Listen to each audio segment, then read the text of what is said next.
اسلام کا پہلا شہید حضرت یاسر، ان کی اہلیہ سمیہ، جنہیں ابو جہل نے 2 اونٹوں کے ساتھ باندھ کے ایک اونٹ کو اس طرف بھیجا ایک کو اس طرف بھیجا، 2 حصوں میں تقسیم کر دیا۔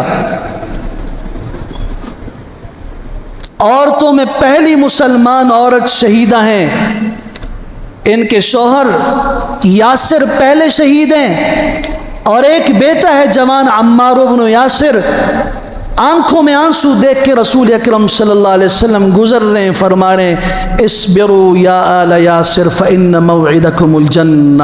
یہ جو تمہارے حالات آئے ہیں، جو مشکلات آئی پڑی ہیں، اور میں جو غم دیکھ رہا ہوں اور تمہارے زخم دیکھ رہا ہوں، اے آل یاسر صبر کا دامن نہ چھوڑنا، صبر پہ قائم رہنا، فإن موعدکم الجنہ، اللہ نے تم سے جنت کا وعدہ کیا ہے۔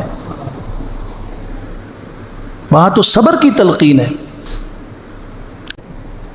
تو رسول اکرم صلی اللہ علیہ وسلم نے فرمایا، صحیح بخاری کی حدیث ہے، لیس منا من ضرب الخدود وشق الجیوب ودعا بدعوى الجاہلیہ، ہم میں سے نہیں ہے وہ شخص، ہمارے ساتھ اس کا کوئی تعلق اور رشتہ نہیں ہے جو چہرے کے اوپر اپنے آپ کو مارے، جو گریبان چاک کرے اور زمانہ جاہلیت کا دعویٰ کرے۔ ہم میں سے نہیں ہے وہ۔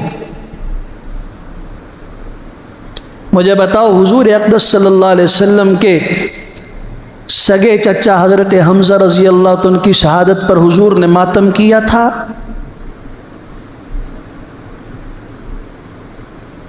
آپ نے تو فرمایا صبر کرو۔